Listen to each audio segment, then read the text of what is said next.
Hello, ladies and gentlemen, children of all ages, from beautiful uptown Burbank, Harmontown is now in session. Let's welcome to the stage the game master extraordinaire, the man with all the hair, the guy who's right over there, Spencer Crittenden. What up, Spencer? And the mayor of Harmontown, Mr. Dan Harmon. Rapping north, rapping west, rapping on your titties, rapping on your chest, rapping on your hat, rapping on your gloves, rapping with your mama. She's the woman I love. She's my one lady for life. I love her like a spoon loves a knife. All the same ass rhymes when I do my freestyle, because I've been rapping for too long a while. All my rhymes are written down. I got them in my pocket. Okay. Yeah. Just want to wrap at the top of the show just to get the pump primed. Let's hit that beat again. All right. So, all right. Here's the top of the show. Top of the show. All right. So you've watched nature shows about bees. You've heard about bees. Here's this rule you've heard. Killer bees, regular bees that you've agitated, whatever. You know, you see the list of things to do and don't. Bees are attacking you. Don't do this. What's the thing? You know where I'm going. Because it's the weird bee rule that intrigues. We all know this. You know it. If bees are chasing you, don't jump in water. Don't jump in water. Don't do it. Don't absolutely under no circumstances, if a swarm of killer bees are chasing you, and you happen to be near a nice pool of water, don't jump into it, because and then you go, oh really? Why? So that's like that rule, like where if you're dying of thirst in the ocean, and like even though you're surrounded by salt water, don't drink the water, which then you find out why. Oh, it's salt water. You will dehydrate yourself even faster than if you just don't drink water. This rule's a little different, though, because you go, oh, why with the bees? Well, because they could, and they always use this phrase. They could be waiting for you when you come up, because they can detect the carbon dioxide coming out of your mouth. That's why they say when you're running away from bees that are trying to kill you, zigzag. Wrap your head in a shirt. Cover your head. For God's sakes, cover your head. Cover your mouth and your nose. They can track you by the carbon dioxide you're emitting. Do not, under any circumstances, jump into water, because what? It magnifies your carbon dioxide emissions? No, they might be waiting for it when you come back up. But motherfucker, I'm also covering my whole body with water and like, what the fuck? I like, say it this way. From now on, I'm sick of these. Who are you targeting with this statement? Every bee, the authorities, every bee public show, service announcers, every bee article, Google bee attack. Every bee article. Google every fucking bee. Google bee National attack. Beographic. You're on notice. Every bee article. Anybody that has ever written or is ever going how to should write they phrase it about bee attacks and how to survive them. From now on, before you copy and paste, because I know that's what you're doing, don't jump into water.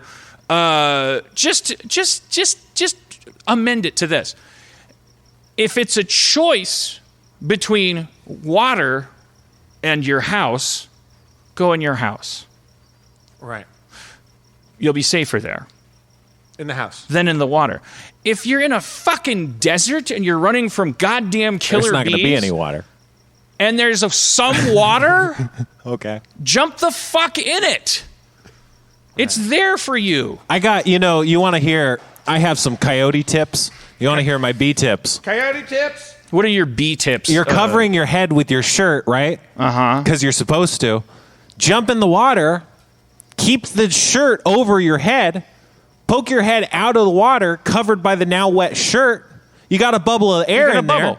I mean, there's a million ways to use water to avoid a bee attack, and everyone's so fucking taken with their observation that the bees could be waiting for you when you come out. I I don't care if they could be waiting for me. Also, anytime you're ever escaping anything, the thing you're escaping could be waiting for you at some point. It's even they even say could be, which means I'm going to say a lot of times not. I'm going to say a lot of times if you jump into water, killer bees are like, fuck it. I think they don't. What are we going to play the track his carbon dioxide, sting his nose every 3 minutes game until he slowly dies over 6 months? Yeah. It would be scary to have like one of those cartoon reeds that you use to breathe when you're hiding in a pond. And then the bees all pour into that, you know? I'm pretty sure that was like a Tom and Jerry cartoon.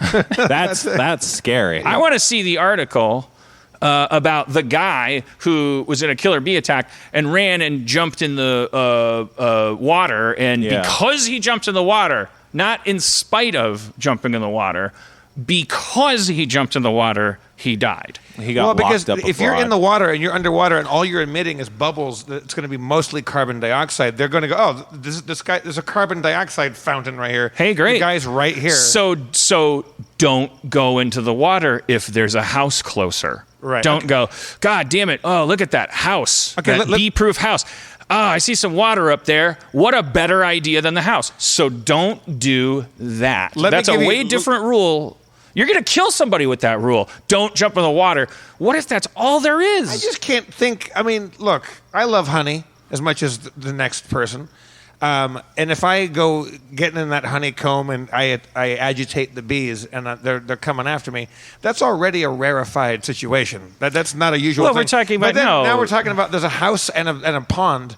Like that's like how often am I around like just standing water anyway? Or a house and a pool, but no, we're talking. Look, we're talking about like you're cleaning out your tool shed and you move a sled. And there was a bee's nest in the wall, and they're Africanized, so they start going like, this fucker's trying to take our honey, get him, and you're like, what? I didn't try shit, just moving a sled, bitches.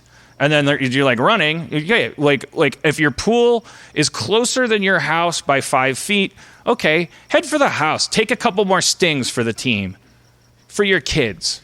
Live to tell the tale. Spencer, get into the house. Like, with your coyote like punch kick maneuver, let's say that you didn't have house or water resources available to you. A bunch of bees are on your ass. What would your like instinctive game master technique be to thwart them? Man, I don't know.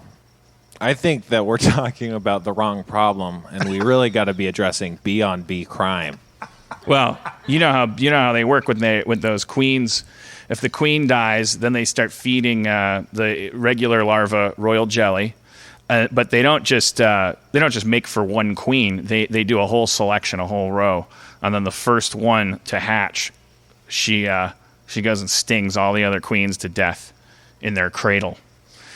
But here's the thing: I stayed at a hotel this week that boasted an apiary.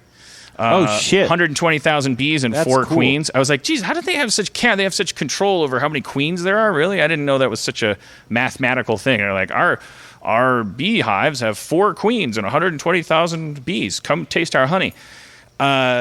And then I started looking it up. I'm like, really? They have that much control? I'm like, oh, that's the whole science of biology or whatever. The queens will live like 5 to 7 years, but the older ones, they're not as productive. So a beekeeper, we think they're so cool, and they're just like gathering honey.